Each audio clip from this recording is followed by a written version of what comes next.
चलिए, अस्सलाम वालेकुम वरहमतुल्लाहि वबरकातुहू। जी जनाब, standard costing. Standard costing, my friends, is thought of to be one of the most difficult chapter from students' point of view. What I can assure you with the grace of Allah Almighty is कि अगर आप मेरे साथ मिलके चलेंगे इंशाल्लाह इंशाल्लाह इंशाल्लाह और बातों को समझेंगे, ध्यान से फॉलो करेंगे लेक्चर को, तो अल्लाह ताला आपको आसान इसके लिए कर देंगे। जी अहमद शराज, वो इससे आसान है प्रोसेस कॉस्टिंग। चलें जी, तो हम स्टार्ट करते हैं। जो चूंकि ये चैप्टर थोड़ा सा आई कैप ने बहुत अच्छा कोई एक्सप्लेन नहीं किया हुआ, तो हम हैंडबुक से स्टार्ट करते हैं। हैंडबुक में इस चैप्टर का, इस क्वेश्चन का चैप्टर है chapter,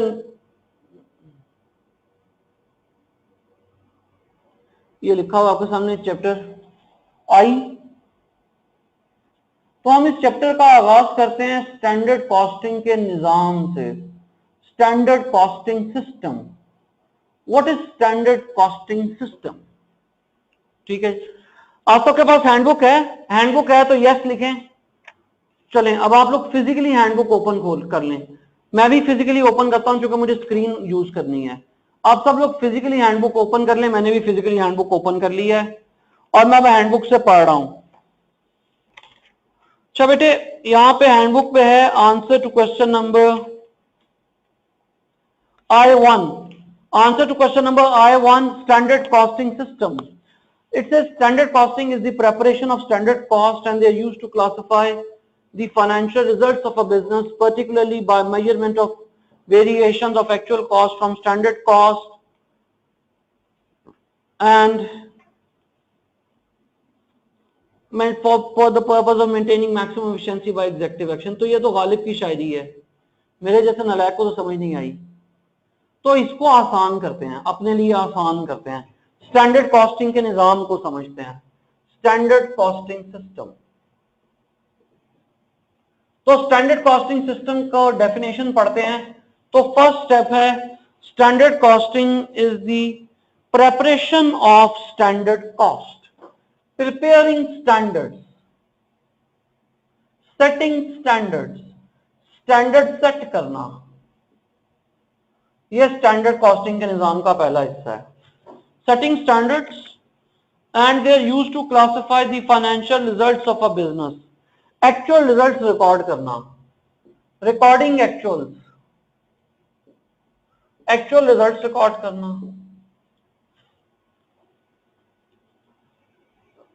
particularly by the measurement of variations, variance को मेजर करना, वेरिएंस को मेजर करना,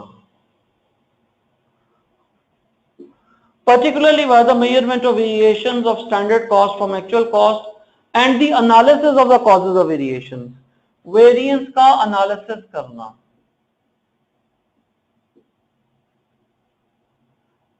reason मालूम करना, and variance of the causes of variances for the purpose of maintaining maximum efficiency by executive action, और उसकी बेस पे एग्जेक्टिव एक्शन लेना।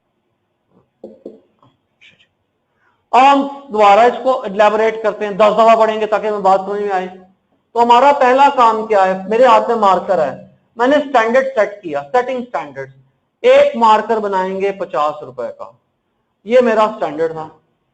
जब मैंने एक्चुअल मार्कर बनाया तो वो यहां बना 52 रुपीज का, यहां बना 49 रुपीज का। मीन मेरा एक्चुअल यकीनन यहां स्टैंडर्ड से कम होगा, यहां स्टैंडर्ड से ज्यादा होगा। तो मेरा वेरिएंस आ गया 2 का नेगेटिव, यहां 1 का पॉजिटिव। अब मैंने इस वेरिएंस की रीजन मालूम करनी चाहिए, रीजन मालूम करनी चाहिए कि ये वेरिएंस क्यों आया। ये हो गया वेरिएंस का एनालिसिस। और एग्जेक्टिव एक्शन, वो रीजन मालूम करके उस रीजन के अगेंस्ट एक्शन लेना। फॉर एग्जांपल आपने कहा जी कि 2 रुपए का नेगेटिव वेरिएंस इसलिए आया है कि जिशान साहब ने रॉ मटेरियल सही सप्लाई नहीं किया, तो हमने एग्जेक्टिव एक्शन ये लिया कि जिशान डीलिस्ट, आइंदा जिशान से माल नहीं खरीदना। So this is standard costing system. जो स्टैंडर्ड कॉस्टिंग का निजाम है बेटे, वो इससे भी एक कदम आगे जाता है।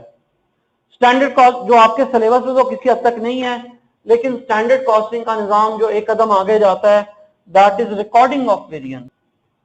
आप वेरिएंसेस को रिकॉर्ड करते हैं, आपका लेजर अपने मुंह से बताए what is material price variance, what is labour efficiency variance. So variances की रिकॉर्डिंग को बहुत ज्यादा डिटेल से हमारे सिलेबस में तो नहीं है, हम इसको दूर से देखेंगे। जैसे बस से गुजरते हुए आप जो लोग लाहौर इस्लामाबाद मोटरवे पे सफर करते हैं तो वो कलर कार की पहाड़ियों को दूर से देखते हैं, तो वैसे ही हम भी दूर से वेरिएंसेस की रिकॉर्डिंग को देखेंगे। थोड़ा सा मैं टच करूंगा, ज्यादा नहीं। ये स्टैंडर्ड कॉस्टिंग का पूरा निजाम है जो हमने कोशिश करेंगे कि ईद के थोड़ा जल्दी खत्म हो जाए, ईद के फौरन बाद जल्दी खत्म हो जाए। जी इस पूरी पिक्चर में कोई प्रॉब्लम तो नो लिखें, अगर क्यू है तो क्यू लिखें, नहीं है तो नो लिखें। ठीक है, अब इस तस्वीर में रंग भरना शुरू करते हैं। अब इस तस्वीर के एक एक पहलू पे हमने सोचना शुरू करना है। तो जो पहली बात हमें समझ में आनी चाहिए, जो पहली चीज हमें सीखनी चाहिए, वो है व्हाट इज स्टैंडर्ड कॉस्ट। निजाम पे तो पैर में आएंगे ना, पहले ये तो पता चले कि स्टैंडर्ड कॉस्ट होती क्या है। अभी तो हमें ये भी नहीं पता कि स्टैंडर्ड कॉस्ट क्या होती है, उसके लिए फिर हैंडबुक से सहारा लेते हैं। Standard cost, a standard cost is the predetermined cost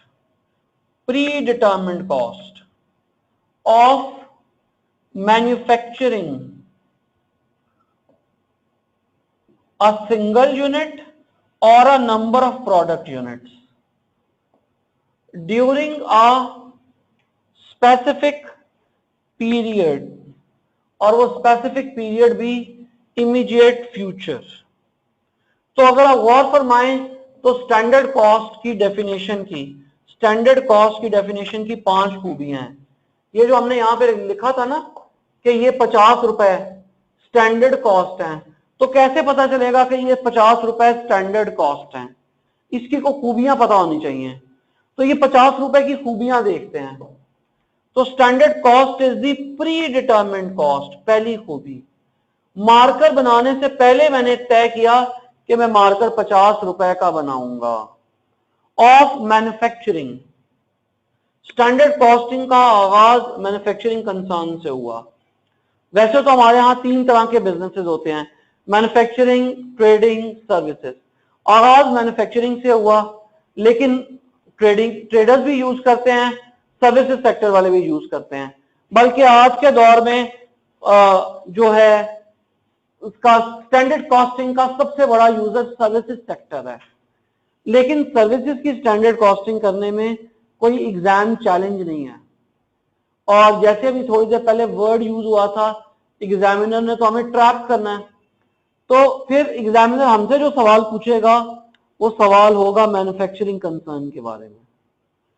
वैसे मैं ये नहीं कह रहा कि आपसे ट्रेडिंग का या सर्विसेज का सवाल पूछ नहीं सकता, पूछने को तो बादशाह कुछ भी पूछ सकता है, लेकिन आमतौर पे मेरा एस्टिमेट यही है कि आपसे सवाल पूछा जाएगा एक मैन्युफैक्चरिंग कंसर्न का। एग्जामिनर कहेगा ये एक मैन्युफैक्चरिंग कंसर्न है, इसके बारे में बताएं। So our standard cost is the predetermined cost of manufacturing a single unit और a number of product units. A single unit और a number of product units, ये बड़ी इंपॉर्टेंट बात है। मैं ये कह देता एक मार्कर बनाने की स्टैंडर्ड कॉस्ट 50 रुपए है, मैं ये क्यों कह रहा हूं कि 10 मार्कर का एक डब्बा बनाने की स्टैंडर्ड कॉस्ट 500 रुपए है? कोई जवाब देगा इस सवाल का कि स्टैंडर्ड कॉस्ट की डेफिनेशन में अ सिंगल यूनिट और a number of product units क्यों आया? नंबर ऑफ प्रोडक्ट यूनिट्स क्यों आया?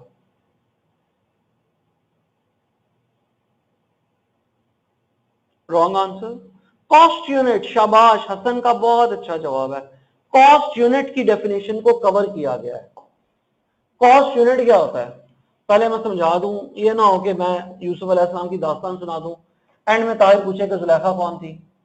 तो पहले मैं कॉस्ट यूनिट बता दूं, कॉस्ट यूनिट होता क्या है। ठीक है जी, हम मिसाल समझते हैं। हमारी मिसाल में हम एक लेते हैं इंडस्ट्री, उस इंडस्ट्री की एक प्रोडक्ट हाँ, हसन ने सही एक्सप्लेन कर दिया। सो इंडस्ट्री, उस इंडस्ट्री की एक प्रोडक्ट, और वो प्रोडक्ट किस यूनिट में आप बेचते हैं, आपका बिजनेस किस यूनिट में है उस प्रोडक्ट का। तो हम कहते हैं इंडस्ट्री है बेवरेजेस की, प्रोडक्ट है पेप्सी।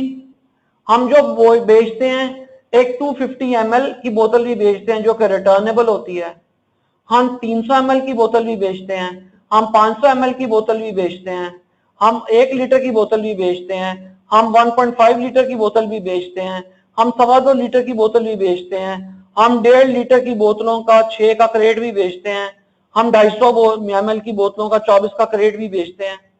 तो कॉस्ट यूनिट क्या होता है, जिस यूनिट में आप अपना बिजनेस करते हैं और आप जिस यूनिट की पर यूनिट कॉस्ट निकालते हैं, जिस चीज की आप पर यूनिट कॉस्ट निकालते हैं वो आपका कॉस्ट यूनिट होता है। क्योंकि इंडस्ट्री के ऊपर, बिजनेस के ऊपर ये लाजिम नहीं है कि वो सिर्फ एक मार्कर की कॉस्ट निकालेगा। मैं एक मार्कर की कॉस्ट भी निकाल सकता हूं और 12 मार्कर के एक डब्बे की कॉस्ट भी निकाल सकता हूं। मैं 300 ml के एक पेप्सी के केन की कॉस्ट भी निकाल सकता हूं और 300 ml के 24 पेप्सी के केन की कॉस्ट भी निकाल सकता हूं। जी, cost units can be more than one. जी ताहिर, कॉस्ट यूनिट्स एक से ज्यादा हो सकते हैं। ठीक है ताहिर, ताहिर आपको आवाज आ रही है? अच्छा जी। सो बेसिकली जो थर्ड पॉइंट है ये किया गया कॉस्ट यूनिट की डेफिनेशन को इस स्टैंडर्ड कॉस्ट का हिस्सा बनाने के लिए। और स्टैंडर्ड एक खास वक्त के लिए बनाते हैं। अब खास वक्त के लिए बनाना, बजटिंग अभी हमने पढ़ा है, खास वक्त के लिए बनाना ये बजटिंग और स्टैंडर्ड में कॉमन चीज है। बजट भी एक खास वक्त के लिए बनाते हैं और स्टैंडर्ड भी एक खास वक्त के लिए बनाते हैं। तो चौथा पॉइंट आ गया, एक खास वक्त के लिए बनाते हैं। और पांचवा पॉइंट, वो वक्त इमीडिएट फ्यूचर होता है, माजी करीब होता है, माजी बईद नहीं होता। सो ये फर्क है। यहां पे आके बजट्स और स्टैंडर्ड्स डिफरेंट हो गए हैं। बजट में अगले 10 साल का मंसूबा भी बना सकता हूं। अभी फिलहाल अहमद हम बजट और स्टैंडर्ड में फर्क समझेंगे। बजटेड कॉस्ट और स्टैंडर्ड कॉस्ट का फर्क बेटे हमें थोड़ा सा अगले चैप्टर में जाके समझ आएगा।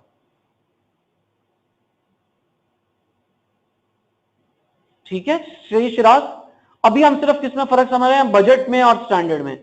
अभी तो मैंने कॉस्ट पढ़ाई नहीं ना, जब कॉस्ट पढ़ाऊंगा तो फिर समझाऊंगा अहमद जान के बजटेड कॉस्ट में और स्टैंडर्ड कॉस्ट में क्या फर्क होता है। आप फिक्र ना करें, डिस्कशन में आएगा, लेकिन अभी राइट नाउ नहीं आएगा।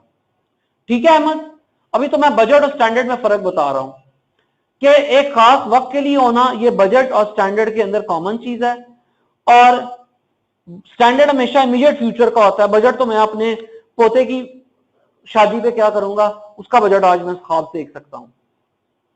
तो बजट और स्टैंडर्ड, अब ये बात मेरी अहमद शिराज, अहमद जान, आप सबके सवाल का पार्ट आंसर है। बजट और स्टैंडर्ड दो जुड़वा भाई हैं जिनकी कुछ आदतें आपस में मिलती हैं और कुछ आदतें आपस में नहीं मिलती। And I am saying this with all seriousness, because किसी किसी जगह बजट स्टैंडर्ड सेम बात होगी और किसी किसी जगह बजट और स्टैंडर्ड बिल्कुल मुख्तलिफ बात होगी। तो इंशाल्लाह बशर्ते जिंदगी में आपको बताऊंगा कि ये देखिए यहां बजट और स्टैंडर्ड एक ही बात है और यहां बजट और स्टैंडर्ड एक बात नहीं है। तो जिस कॉस्ट में ये 5 खूबियां होंगी वो कॉस्ट स्टैंडर्ड कॉस्ट कहलाएगी। जी स्टैंडर्ड कॉस्ट की डेफिनेशन में से किसी ने कुछ पूछना हो तो क्यों लिख दे, नहीं पूछना तो बस कुछ ना लिखें। वापस आते हैं। तो हमने पढ़ लिया स्टैंडर्ड कॉस्ट क्या होती है। इसके बाद अगली चीज है सेटिंग स्टैंडर्ड। स्टैंडर्ड बनाना हमारा मसल नहीं है, हमारी स्पेशलाइजेशन नहीं है। ऑल्दो ये जो चैप्टर पहला है इसमें सेटिंग स्टैंडर्ड के बारे में कुछ थोड़ी सी गाइडेंस अवेलेबल है, लेकिन स्टैंडर्ड बनाना ऑपरेशनल रिसर्च के लोगों का काम है। हमारे लेवल पे हम जैसे नालायकों के लिए स्टैंडर्ड हमेशा क्वेश्चन में क्या होंगे, गिवन होगा। स्टैंडर्ड हम एक कमरा इम्तहान में बैठ के 3 घंटे में कुर्सी में स्टैंडर्ड नहीं बना सकते। ये ऑपरेशनल रिसर्च के लोग हैं, चार्टर्ड अकाउंटेंट्स नहीं बनाते। वो क्या मिर्जा गालिब का एक शेर है ना, रेख्ता के तुम ही उस्ताद नहीं हो गालिब, कहते हैं गए जमाने में कोई मीर भी था। तो हम ये ना समझ लें ताहिर के सारा कुछ चार्टर्ड अकाउंटेंट ही करते हैं, चार्टर्ड अकाउंटेंट के अलावा कोई कुछ नहीं करता। तो जनाब स्टैंडर्ड क्वेश्चन में क्या होंगे, गिवन होंगे। स्टैंडर्ड सेट करना ताहिर को नहीं आता, मुझे भी नहीं आता। नेक्स्ट है एक्चुअल रिकॉर्ड करना। क्यों माम, कभी हो सकता है कि एग्जामिनर आपको कहे एग्जाम हॉल में कि माम बीबी एक्चुअल रिकॉर्ड करके लाओ, ले माम बीबी ये 200 रुपया रिक्शे का किराया है, सामने वाले बैंक में जाएं और उसका एक्चुअल ट्रायल बैलेंस बना लें? कोई जवाब नहीं किसी की तरफ से। एक्चुअल्स भी हमेशा हमें क्वेश्चन में गिवन होंगे।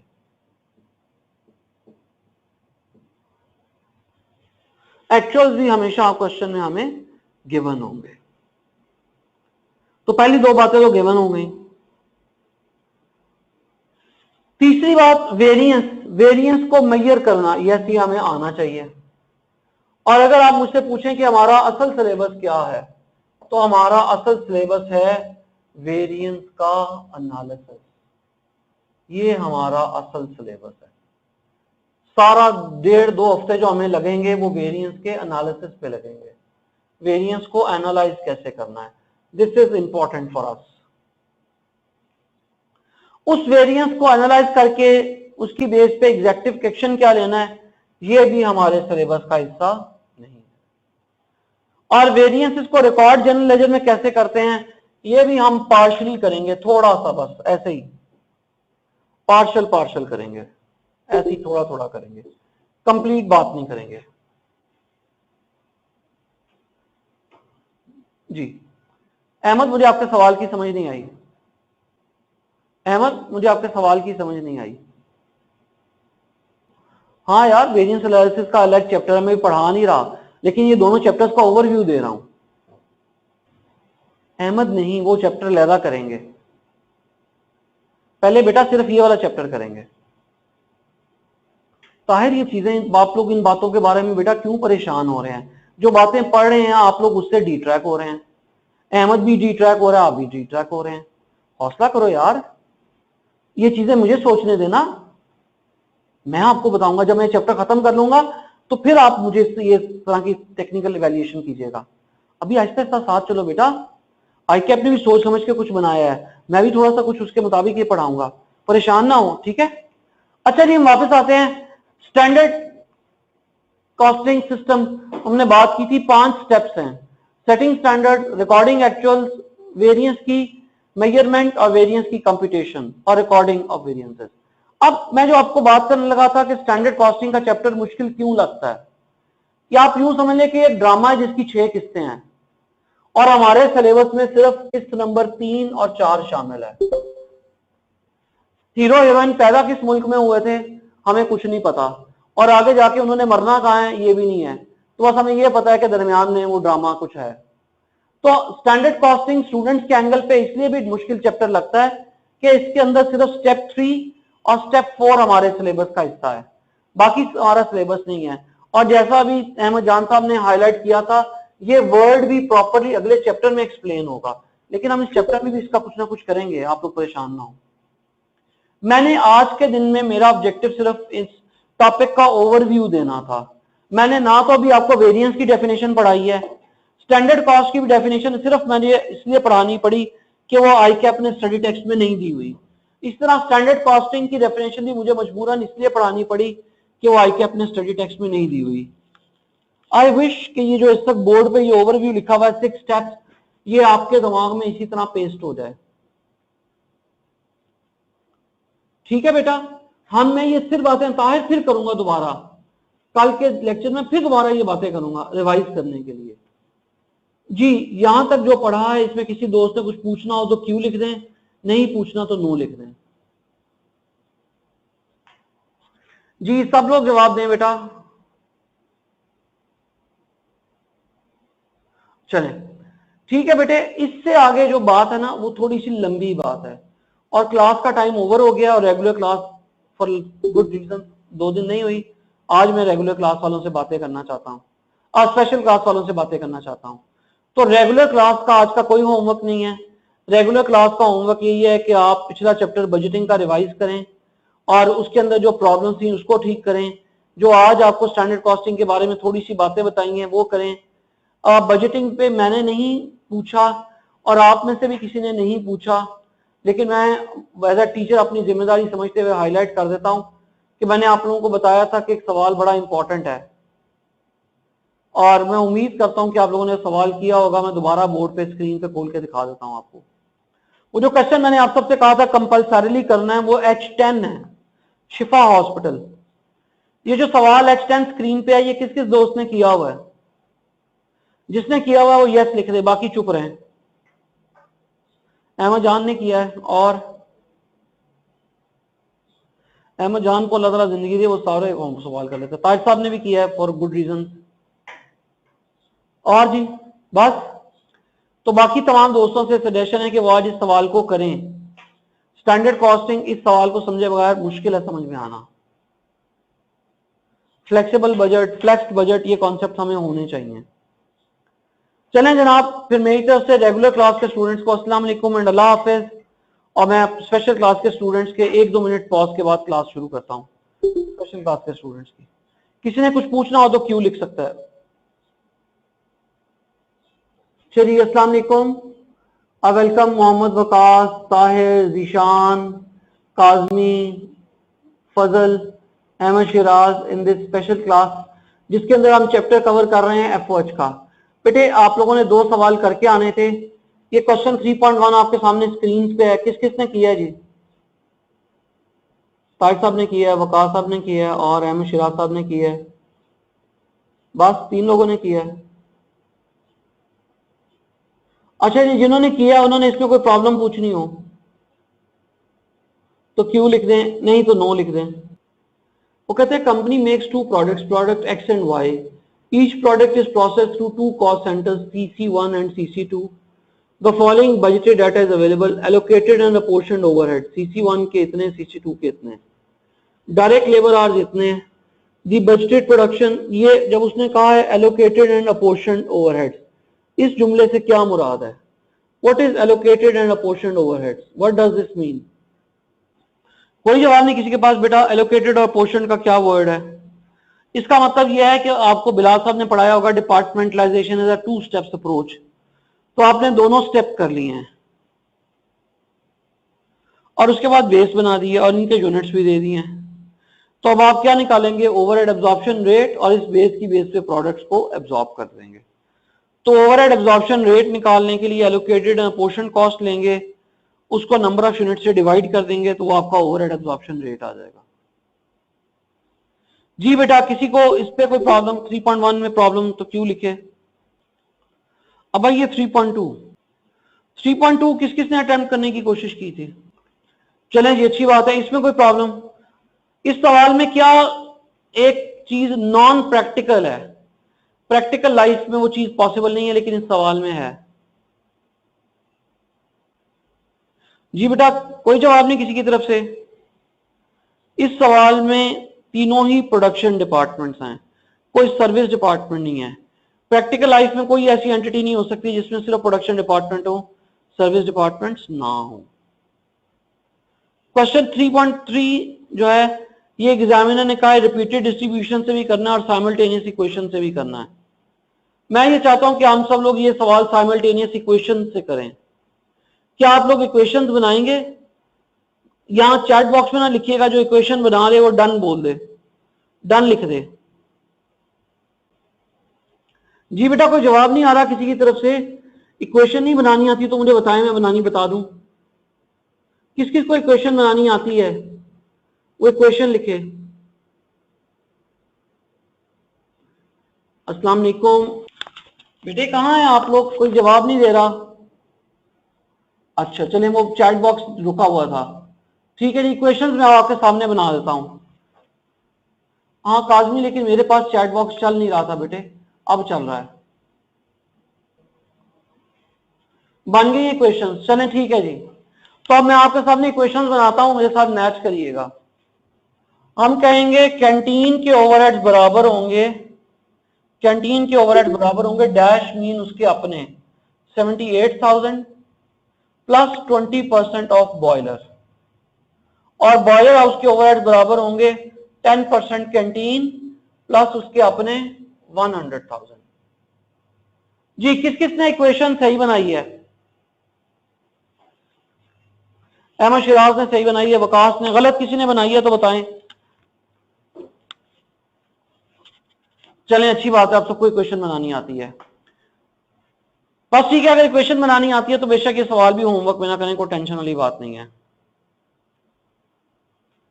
ये जो क्वेश्चन 3.4 था ये बिलाल साहब ने करवाया था क्लास में। चलें ये फिर आपका आज का पहला होमवर्क है। आपका आज का पहला होमवर्क है क्वेश्चन नंबर 3.4 का part B. This is your first homework for today.